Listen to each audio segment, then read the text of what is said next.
Maya Rodriguez had always believed that life couldn't get much worse than working 3 jobs just to afford a cramped studio apartment in the worst part of downtown. At 19, she cleaned offices at night, served coffee during morning rush hours, and delivered food on her beat-up bicycle in the afternoons. Her hands were permanently stained with bleach. Her feet ached constantly, and her bank account never showed more than $50 at any given time. She had no family to rely on. Her mother died when Maya was 15, leaving behind nothing but medical bills and a daughter who learned too young that the world doesn't care about your sob story. Maya dropped out of high school to work, promising herself she'd get her GED someday when things got easier. That someday never seemed to come. On this particular Tuesday evening in October, Maya was dragging herself home from her cleaning job at the Morrison Building downtown. The October wind cut through her thin jacket as she walked the 12 blocks to her apartment because she couldn't afford bus fare. Her phone buzzed with a text from her landlord reminding her that rent was due in 3 days. She had half the money, which meant she had 3 days to find $400 or she'd be sleeping on the street. The alley she'd cut through to shave 5 minutes off her walk was poorly lit and smelled like garbage and stale beer.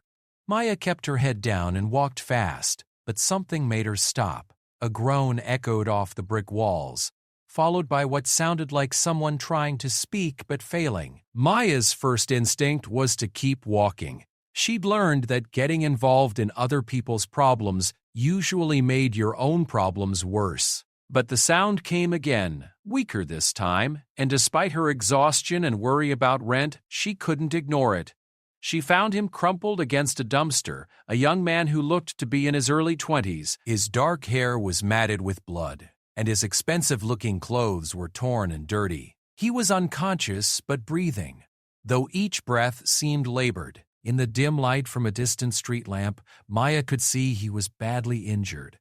Her first thought was to call 911, but when she pulled out her cracked phone, she realized she had no service in the alley. She'd have to go back to the street, but as she started to leave, the man's hand grabbed her ankle weakly. "Don't," he whispered, his voice barely audible. "Hospital, dangerous." Maya knelt beside him, her heart racing. "You need help. You're hurt bad." He opened his eyes, and even in the darkness, they seemed to catch light in an unusual way. "Phone," he managed. "My pocket."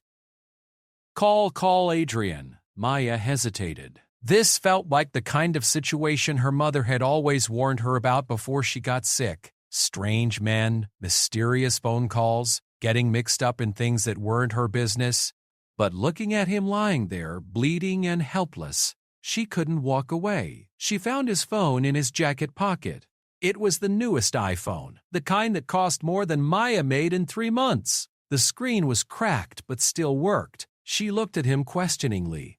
"Adrian," he repeated. "In contacts. Tell him Ethan is down." Maya scrolled through the contacts until she found Adrian. Her thumb hovered over the call button for a moment. Once she made this call, she'd be involved in whatever this was. But the alternative was leaving someone to die in an alley, and despite everything life had thrown at her, Maya wasn't that person yet. The phone rang once before someone picked up. "Ethan." The voice was deep, authoritative, and carried an accent Maya couldn't place. "You're late for check-in." Maya started, then cleared her throat. "This isn't Ethan. I found him in an alley. He's hurt really bad and he told me to call you." The silence on the other end lasted so long Maya thought the call had dropped. When the man finally spoke, his voice had changed completely. Gone was any warmth or familiarity. "Who are you?" The question felt like a demand. "My name is Maya. I was just walking home from work and I found him. He's bleeding and he can barely stay conscious. He said not to call 911 said. The hospital was dangerous." "I don't know what that means, but where exactly are you?" Adrian interrupted. Maya looked around, trying to get her bearings. The alley behind Morelli's restaurant on 5th Street. Between 5th and 6th, closer to 5th. "Don't move. Don't call anyone else. I'll be there in 10 minutes. The line went dead. Maya stared at the phone. then at Ethan, who had lost consciousness again. 10 minutes felt like an eternity when you were sitting in a dark alley with a stranger who might be dying. She checked his pulse at his wrist the way she'd learned in the first aid class she'd taken when she briefly worked at a daycare. It was there, but weak and irregular. She used the flashlight on her own phone to get a better look at his injuries. There were cuts on his face and arms, and his shirt was torn open, revealing what looked like claw marks across his chest. Not knife wounds or anything she'd expect from a fight. These looked like an animal had attacked him. Maya had lived in the city her whole life. With Trust Teddy, she'd seen plenty of violence, plenty of blood, plenty of people in bad situations, but something about this felt different. The way his eyes had seemed to reflect light, the way he'd known not to go to a hospital, the way Adrian had answered the phone like he was expecting trouble. She was still trying to make sense of it when headlights turned into the alley. A black sedan approached slowly, almost silently. Maya stood up, suddenly very aware that she was alone in a dark alley with someone she didn't know, waiting for someone else she didn't know, and nobody in the world knew where she was. The car stopped and the engine went silent. The driver's door opened and a man stepped out. Even in the darkness, Maya could tell he was tall and moved with the kind of confidence that came from never having to worry about being hurt. He was dressed in what looked like an expensive suit, and everything about him radiated authority. "You're Maya." It wasn't a question. She nodded, taking a step back instinctively. Adrian approached Ethan without seeming to pay attention to Maya, but she had the feeling he was very aware of exactly where she was and what she was doing. He knelt beside the injured man and examined him with practiced efficiency. "How long has he been unconscious?" Adrian asked without looking up. "He was awake when I found him, maybe 20 minutes ago. He's been out for the last 10. Adrian's hands moved over Ethan's injuries with surprising gentleness. "Did he say anything else about what happened?" "No. Just that the hospital was dangerous and to call you." Maya wrapped her arms around herself, suddenly feeling the cold more acutely. "Is he going to be okay?" For the first time, Adrian looked directly at her. His eyes were an unusual shade of gray, almost silver, and they seemed to see more than they should in the darkness. "That depends on several factors." He stood up and pulled out his phone, speaking into it in a language Maya didn't recognize. The conversation was brief and sounded urgent. When he hung up, he looked at Maya again. "What did you see?" he asked. "I don't understand.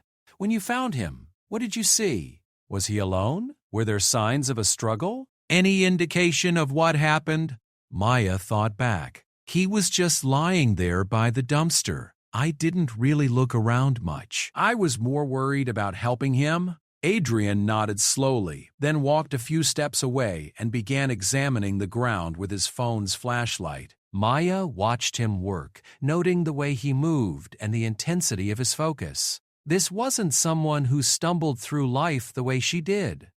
This was someone who was used to handling serious situations.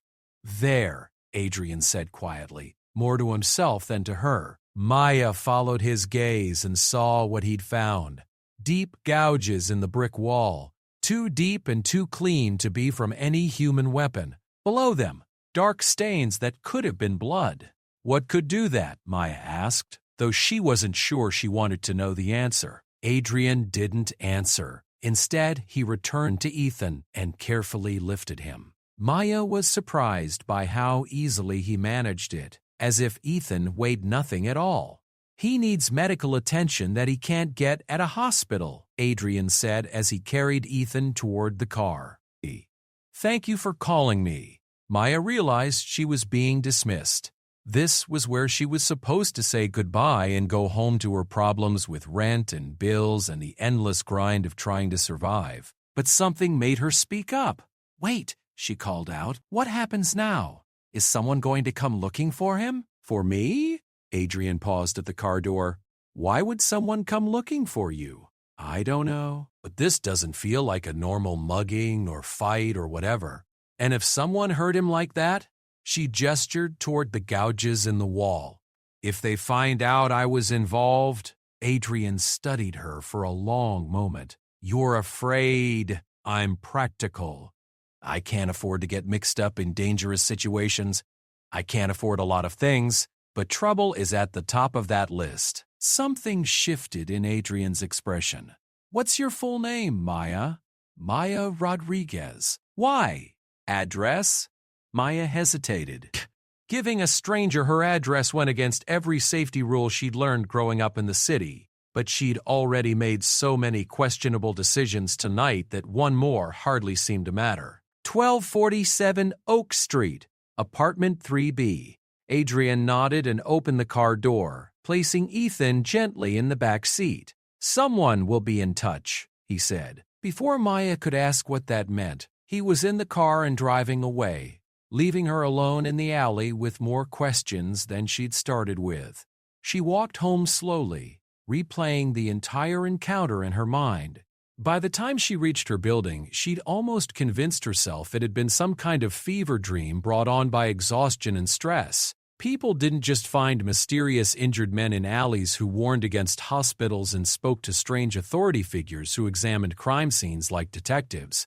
But when she looked at her phone, Adrian's number was still in her recent calls log. Maya climbed the 3 flights to her apartment, unlocked her door, and stepped into her tiny studio. It smelled like the Chinese restaurant downstairs and felt as cold as the October night outside. She turned on the space heater she'd bought at a thrift store and sat on her mattress on the floor, still wearing her jacket. Her phone buzzed with a text from an unknown number. "Your assistance tonight was noted and appreciated. You will be contacted within 24 hours regarding compensation for your time and discretion." Maya stared at the message. Compensation? She'd helped someone who was hurt. She hadn't expected payment for basic human decency. But the word discretion stood out. Someone was going to pay her to keep quiet about what she'd seen. The question was how much, and what exactly she was supposed to keep quiet about. She was still staring at the message when her phone rang. The caller ID showed her landlord's name. "Maya, I know it's late, but I wanted to call before I forgot. I had someone come by asking about you today." Maya's stomach dropped. "What kind of someone? Well-dressed guy? Expensive car? Said he was considering hiring you for some kind of work. Asked about your character, whether you were reliable, that sort of thing. Figured I should give you a heads up in case he contacts you." "Did he give you a name?" "Said his name was Adrian something. European-sounding last name I can't remember." Maya's hand tightened on the phone. "What did you tell him?" "Truth. That you always pay your rent on time. Keep to yourself. Don't cause problems. Why? Is something wrong?" "No," Maya said quickly. "Just unexpected. Thanks for letting me know." After her landlord hung up, Maya sat in the darkness of her apartment trying to process what had just happened. Adrian hadn't just happened upon her contact information. He'd known her name, gotten her address, and somehow found time to do a background check with her landlord, all in the space of a few hours, which meant that whatever she'd stumbled into tonight was bigger and more organized than she'd realized. And now she was part of it, whether she wanted to be or not. Maya pulled her thin blanket around her shoulders and tried to convince herself that everything would make sense in the morning. But deep down, she knew that her life had just changed in ways she couldn't begin to understand. The question was whether that change would finally be the break she'd been desperately hoping for, or if she just traded her ordinary problems for extraordinary ones that she wasn't equipped to handle. Outside her window, the city continued its endless cycle of noise and movement. But for the first time in years, Maya felt like she was no longer invisible in it. Someone knew her name, knew where she lived, and had plans for her. She just hoped she would survive finding out what those plans were. Maya woke up the next morning to someone knocking on her door. Not the timid knock of a neighbor or the aggressive pounding of a bill collector, but a steady, patient rhythm that somehow conveyed both politeness and inevitability. She glanced at her phone. 6:30 in the morning, which meant she'd gotten maybe 4 hours of sleep. The events of the previous night felt surreal in the gray morning light filtering through her single window. Maybe she'd imagined the whole thing. Maybe the exhaustion and stress had finally gotten to her. But when she opened the door, a woman in an elegant navy coat stood in the hallway holding a white envelope. She was perhaps 40, with auburn hair pulled back in a perfect chignon and the kind of understated makeup that Maya had only seen in magazines. Everything about her radiated competence and wealth. "Miss Rodriguez, my name is Catherine Wells. I work for Adrian Blackwood. May I come in?" Maya looked past her into the hallway, half expecting to see mysterious figures lurking in the shadows. But it was just Mrs. Patterson from across the hall in her bathrobe, picking up her newspaper and trying not to look too curious about Maya's well-dressed visitor. "I guess," Maya said, stepping back to let Catherine in.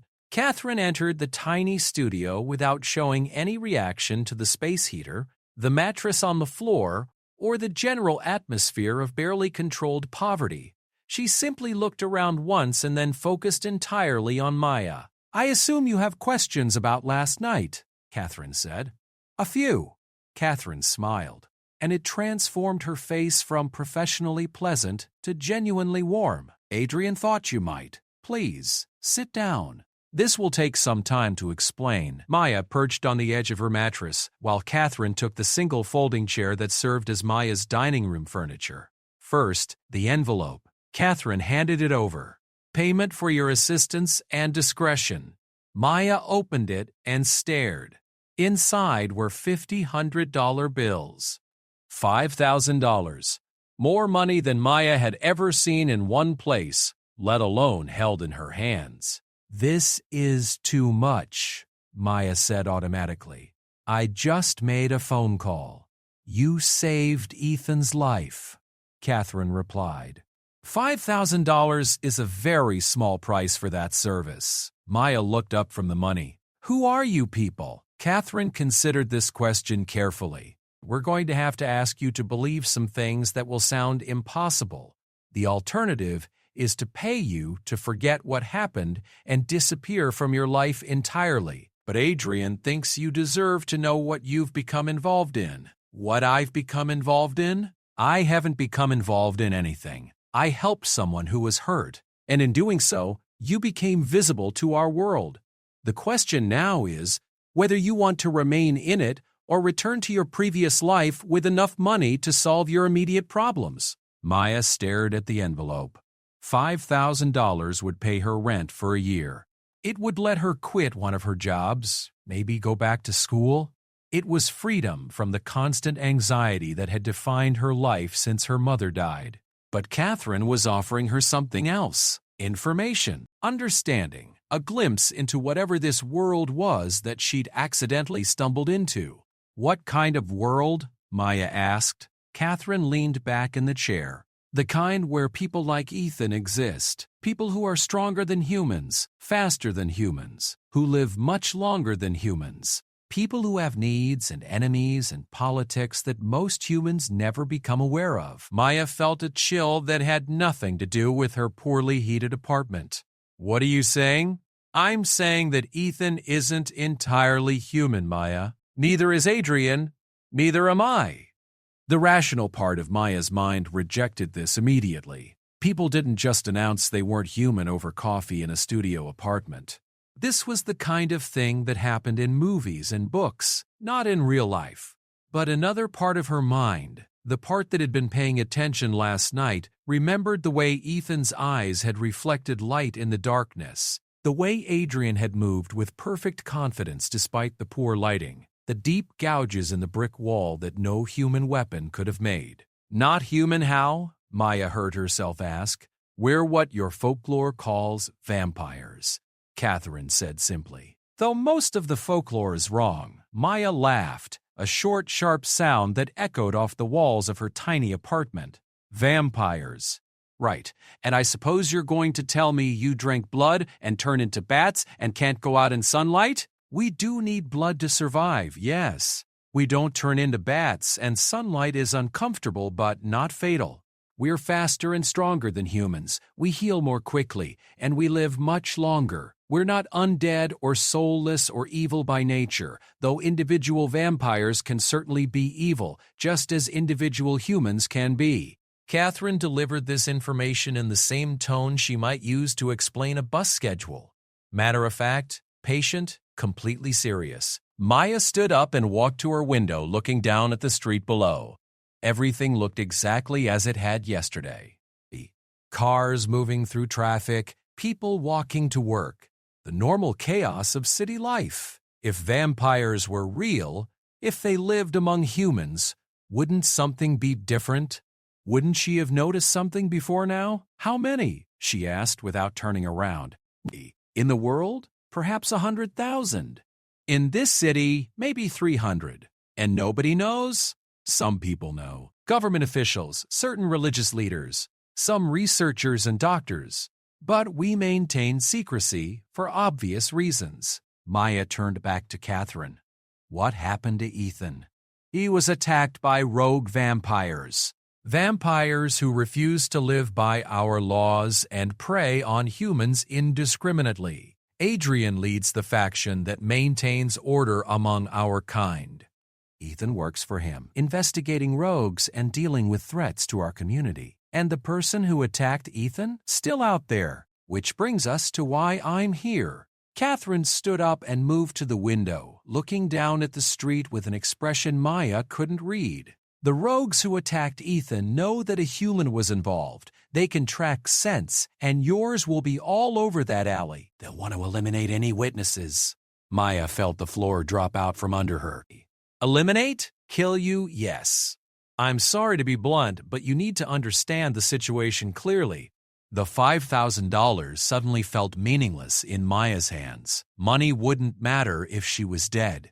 So what are my options? Maya asked, surprised by how steady her voice sounded. 3. We can relocate you to another city, give you a new identity, set you up with enough money to start over somewhere they can't find you. That's the safest option. What's the second option? We can provide you with protection here, guards, security systems, safe houses when necessary. You could continue your life, but it would be under constant supervision. Maya nodded slowly. And the third option? Catherine turned from the window to look directly at her. You could work for us. Doing what? What you did last night. Being someone who can move freely in human society, who can go places we can't go without attracting attention, who can help with situations that require a human touch. Maya thought about her 3 jobs, her constant struggle to pay rent, her complete lack of prospects for any kind of meaningful future. Then she thought about mysterious rogues who wanted to kill her for being in the wrong place at the wrong time. If I work for you, would I be safe? Safer than you are now. Adrian is very protective of his people, human and vampire alike. And you would be trained to protect yourself. Trained how? Catherine smiled again. Combat training, weapons training, situational awareness, how to recognize and avoid vampire threats. You'd essentially become a specialist in our world. Maya looked at the envelope in her hands. $5,000 was more money than she'd ever had, but it wasn't enough to last forever. If she took the relocation option, she'd be starting over with nothing in a new city, looking over her shoulder for the rest of her life. If she took the protection option, she'd be a prisoner in her own life. But the third option offered something she'd never had before. Purpose, skills, a chance to be more than just someone struggling to survive. What does the job pay? She asked. Catherine named a figure that made Maya sit down hard on her mattress. It was more than she made from all 3 of her current jobs combined. There are risks, Catherine continued. You would be dealing with dangerous situations on a regular basis. Some of our enemies are very old and very powerful. There would be times when your life would be in immediate danger, as opposed to now, when my life is in danger because I happened to walk down the wrong alley? Fair point. Maya stood up and walked to her tiny kitchen area, mainly to give herself time to think. This morning she'd been worried about making rent. Now she was being offered a job that sounded like something out of a spy movie. Working for vampires to hunt rogue vampires. If I say yes, what happens next? Training starts immediately. Adrian wants to meet with you this evening to discuss details. You would move to secure housing within the week. And if I say no, then we help you disappear safely and you never see any of us again. Maya turned back to Catherine. Can I ask you something? Of course. Are you happy? Working for Adrian? Living in this world? Catherine considered the question seriously. I was turned into a vampire against my will 30 years ago. I was angry and lost for a long time. Adrian gave me purpose, a way to use what I'd become to help others like me. So yes, I'm happy. Or at least I'm content with who I am now. Maya nodded. She understood being lost, being angry at circumstances beyond her control. She understood needing purpose. What's Adrian like? Demanding. Fair. Protective of people he considers his responsibility. He's been alive for over 400 years, so he thinks differently than humans do about time and consequences. But I'd never known him to make a promise he didn't keep or abandon someone who worked for him. 400 years old. Maya tried to wrap her mind around that number and failed. What would it be like to live for 4 centuries? To see the world change over and over again? The money, Maya said, gesturing to the envelope. Is this some kind of signing bonus, or do I have to give it back if I don't take the job? It's yours regardless. Payment for last night and compensation for the disruption to your life. Maya looked around her tiny apartment one more time. At the space heater that barely worked, the single window that looked out on a brick wall, the mattress on the floor that served as her only furniture. At her entire life reduced to a space barely larger than some people's closets. Then she thought about walking through that alley forever, looking over her shoulder, wondering if today would be the day the rogues found her. I'll do it, she said. Catherine's smile was warm and genuine. Adrian will be pleased. He said you had the look of a survivor. When do I meet him? Tonight at 8. There's an address in the envelope with the money. Come alone and don't tell anyone where you're going. Catherine moved toward the door, then paused. Maya, you should know that once you're fully committed to this world, it's very difficult to leave it. The things you'll learn, the people you'll meet, the situations you'll be involved in, they change you. You won't be the same person you are right now. Maya thought about the person she was right now. Exhausted, broke, going nowhere, invisible to everyone around her. Good, she said. After Catherine left, Maya sat on her mattress with the envelope of money in her lap and tried to process what had just happened. This morning, she'd been a 19-year-old dropout, working 3 dead-end jobs. Now she was apparently about to become some kind of vampire investigator. She called in sick to all 3 jobs, which cost her money she couldn't afford to lose but seemed insignificant given the envelope in her hands. Then she walked to the bank and deposited the money, watching the teller's eyes widen slightly at the stack of hundreds. For the first time in 4 years, Maya didn't have to count every dollar. She could buy groceries without checking her balance. She could take a bus instead of walking.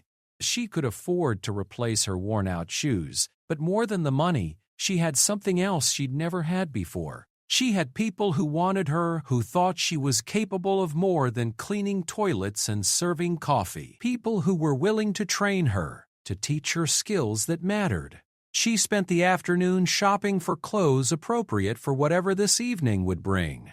Nothing too expensive, but clean and professional. As she walked through the city, she found herself looking at people differently. How many of them knew about vampires? How many of them were vampires? The woman in the elegant coat who walked by without making a sound. The man reading a newspaper in the coffee shop who never seemed to turn the page. The teenager with unusually pale skin and dark circles under his eyes. Maya had lived in this city her entire life, but now it felt like she was seeing it for the first time. At 7:30, she took a bus to the address Catherine had given her. It was in a part of town she'd never been to, where the buildings were older and more elaborate, where the streetlights were gas lamps instead of fluorescent bulbs. The address led her to a 3-story brownstone, with ivy growing up the front wall. The windows were lit with warm yellow light, and she could see shadows moving behind heavy curtains. It looked like the kind of place where important people lived. People who had never worried about rent money or whether they could afford to eat lunch. Maya stood on the sidewalk for a moment, suddenly aware of how far she'd come from her tiny apartment and her old life in just one day. Yesterday, she'd been invisible, struggling, alone. Today, she was standing outside the home of a 400-year-old vampire who wanted to offer her a job. She walked up the steps and rang the doorbell. Whatever happened next, her life would never be the same again. And for the first time in longer than she could remember, Maya was looking forward to finding out what came next, instead of dreading it. The door opened before Maya finished ringing the bell. Adrian Blackwood stood in the doorway, and seeing him in proper light for the first time, Maya understood why Catherine had referred to him with such respect. He was tall and lean, with dark hair that showed silver at the temples and those unusual gray eyes that seemed to see everything. He was dressed in dark jeans and a white button-down shirt. Casual but expensive. Everything about him radiated controlled power. "Maya Rodriguez," he said, and his voice carried the same authority she remembered from the phone call. "Please, come in." The interior of the brownstone was nothing like Maya had expected. Instead of gothic shadows and dark furniture, the rooms were bright and modern, with white walls, contemporary art, and floor-to-ceiling windows. It felt more like a gallery than a home. "You're surprised," Adrian observed as he led her into a living room dominated by an enormous sectional sofa and a wall-mounted television. "I expected something more traditional, I guess." Adrian smiled, and it transformed his face completely. "Most humans expect us to live in castles with cobwebs and coffins.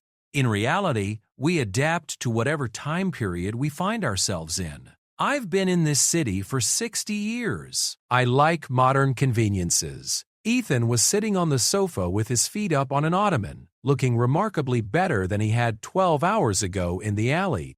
The cuts on his face had healed to thin scars, and while he moved carefully, he was clearly no longer in danger of dying. "Maya," Ethan said, starting to stand up. "Stay seated," Maya said quickly. "How are you feeling?" "Much better, thanks to you. Adrian told me what happened after I lost consciousness." "You could have kept walking." Maya shrugged. "Couldn't leave someone bleeding in an alley." "Many people would have," Adrian said quietly. "Please, sit down. We have things to discuss." Maya took a chair across from the sofa, while Adrian remained standing by the windows. "Catherine explained the situation to you this morning?" "Some of it. She said, you think I should work for you instead of disappearing." "What do you think?" Maya had been considering this question all day. "I think my options are work for you, hide for the rest of my life, or get killed by rogue vampires. Doesn't seem like a difficult choice."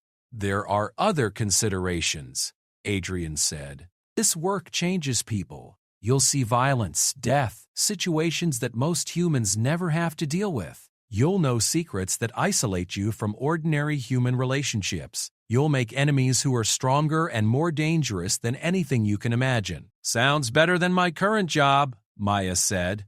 Ethan laughed, then winced and touched his ribs. "She has a point, Adrian. What's she got to lose?" Adrian moved away from the windows and sat down in a chair facing Maya. "Tell me about your life, your family, your goals, your attachments." Maya bristled slightly at the clinical tone. "Is this a job interview?" "Yes." She considered lying, making herself sound more impressive or more connected. But something about Adrian's direct gaze made her think he would know if she wasn't telling the truth. "I don't have family. My mother died 4 years ago. Medical bills took everything we had. I dropped out of high school to work. No boyfriend, no close friends, no prospects. Teddy, I work 3 jobs to afford a studio apartment in a bad neighborhood, and I'm still behind on rent. My biggest goal right now is making it through the week without getting evicted." Adrian nodded as if this was exactly what he'd expected to hear. "No one would miss you if you disappeared. No, and no one would be harmed if you were associated with dangerous situations." No. Good, Adrian said. Those are actually advantages in this work. Maya felt a flash of irritation. Glad my complete lack of a life qualifies me for something. I'm not dismissing your circumstances, Maya. I'm saying they make you ideal for certain kinds of work that require mobility and discretion. People with extensive family ties or social obligations have difficulty with the demands of this job. Ethan leaned forward carefully. He means you don't have anything holding you back from becoming someone completely different. Is that what happened to you? I was turned when I was 23, Ethan said. Lost my family, my fiancé, my entire human life. Adrian gave me a new purpose. Maya looked between them. How does this work exactly? Do you turn me into a vampire? No, Adrian said firmly. We don't turn humans unless they're dying and requested, or in extraordinary circumstances. You would remain human, but work with us. How many humans work for you? Currently, 12. They handle day operations, interact with human authorities, investigate situations where vampires would be noticed. Maya tried to imagine herself as part of some kind of supernatural organization. What would my job actually involve? Adrian stood up and walked to a desk in the corner, returning with a thick manila folder. These are examples of recent cases our human operatives have handled. Maya opened the folder and found photographs, police reports, and what looked like investigative notes. The first case file described a series of animal attacks in a suburban neighborhood that were actually rogue vampires feeding indiscriminately. The human operative had worked with local animal control and police to track the rogues without exposing the supernatural element. The second file detailed a missing persons case where 3 college students had disappeared from downtown clubs. The human operative had gone undercover in the club scene to identify vampires who were taking humans as unwilling blood sources. The third file was about a vampire who had been turned against his will and was struggling to control his new nature. The human operative had posed as a social worker to provide support and prevent the new vampire from harming anyone. This is like being a detective, Maya said. A detective who specializes in supernatural crimes. Adrian agreed. You would be trained in investigation techniques, combat, weapons, vampire physiology and psychology, and how to interact with various supernatural communities. Various communities? Vampires aren't the only supernatural beings in the world, though we're the most common in urban areas. There are werewolves, witches, other creatures that most humans dismiss as folklore. Maya closed the folder and looked up at Adrian. Why me? You could recruit police officers, private investigators, people who already have training. We do sometimes, but they come with preconceptions and existing loyalties that can complicate matters. You're intelligent, resourceful, and you've already proven you can handle unexpected situations without panicking. Walking down an alley and making a phone call doesn't seem like much of a resume. You found someone injured and helped them despite not knowing anything about the situation, Ethan said. You made good decisions under pressure. You were smart enough to be suspicious of us, but practical enough to accept help when you needed it. Trust Teddy. Adrian's right. Those are rare qualities. Adrian returned to his chair. The training would take 6 months. You'd live here during that time, with your own room and access to whatever you need. You'd be paid a salary during training, and if you complete it successfully, the permanent position starts at $75,000 a year plus benefits. Maya stared at him. $75,000? Plus health insurance, dental, a pension plan, and hazard pay for particularly dangerous assignments. Also housing assistance. We maintain safe apartments for our human operatives. It was more money than Maya had imagined earning in her lifetime. It was enough to live comfortably, to save money, to have choices about her future. What if I'm not good at it? Then we help you find something you are good at. I don't believe in throwing people away, Maya. If you commit to this, I commit to you. Maya looked around the bright, comfortable room. At Ethan, who clearly trusted Adrian completely. At Adrian himself, who despite being a 400-year-old vampire, was offering her more security and opportunity than she'd ever had. Can I ask what you get out of this? Why do you need humans working for you? Because we're not trying to live separate from humanity, Adrian said. We're trying to live alongside it peacefully. That requires people who can bridge both worlds. Humans who understand our nature and can help us coexist without the kind of conflict that would be devastating for both species. Maya thought about the rogue vampires who had attacked Ethan, who were apparently now hunting her. What about the rogues? Why can't you just deal with them yourselves? We do when necessary, but we prefer to rehabilitate rather than destroy when possible. Many rogues are vampires who are turned against their will or without proper guidance. They're not evil, just lost and desperate. And the ones who can't be rehabilitated, Adrian's expression hardened slightly, are dealt with permanently.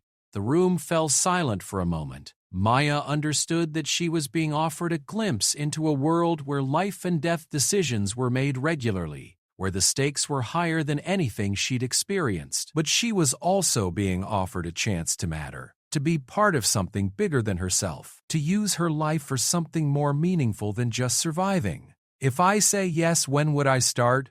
Tomorrow, Adrian said. Pack whatever you want to keep. Everything else you need will be provided. Maya thought about her tiny apartment with its space heater and mattress on the floor. There wasn't much there worth keeping. What about the rogues who are looking for me? We'll be handled, Adrian said simply. You'll be safe here.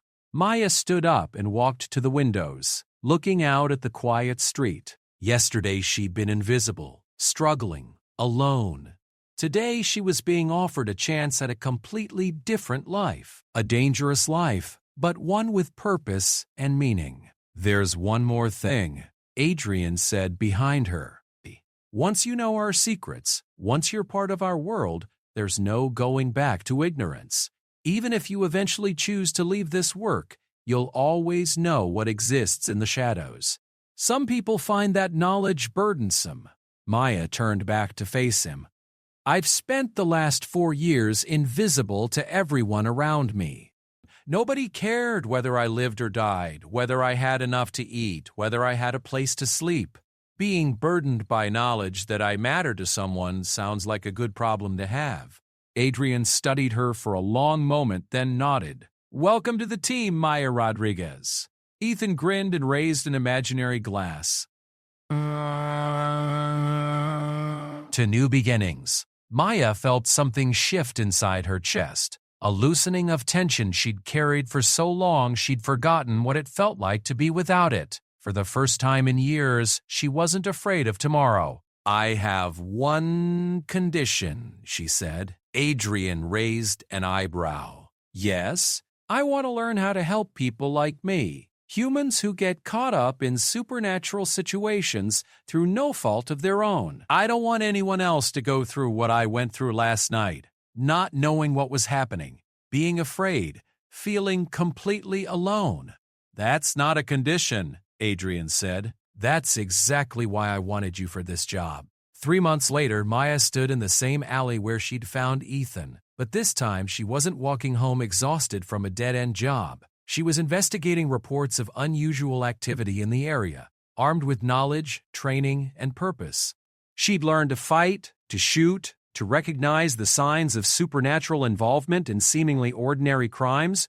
She'd helped track down 2 sets of rogue vampires, assisted in relocating 3 families who'd been threatened by supernatural predators, and become fluent in a world she'd never known existed. More importantly, she'd found her place in that world. She was good at this work, good at bridging the gap between human and vampire communities, good at helping people who found themselves in impossible situations. Her phone buzzed with a text from Adrian. New case. Missing teenager. Possible vampire involvement. Meet at the office in 20 minutes. Maya smiled and headed toward the street.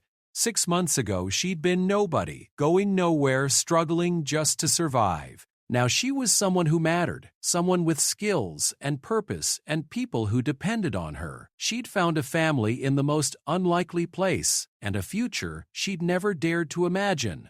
And it had all started with a simple choice to help someone who needed it, even when she had every reason to keep walking. As she got into her car, her own car, paid for with her first month's salary, Maya reflected on how dramatically her life had changed. She was still the same person who'd walked down that alley 6 months ago, but now she was also someone else, someone stronger, more confident, more capable, someone who belonged somewhere. The radio crackled as she started the engine. Maya, this is Catherine. The missing teenager case just got more complicated. We've got potential werewolf involvement as well. Are you ready for this? Maya grinned as she pulled into traffic. I'm ready. And for the first time in her life, she truly was.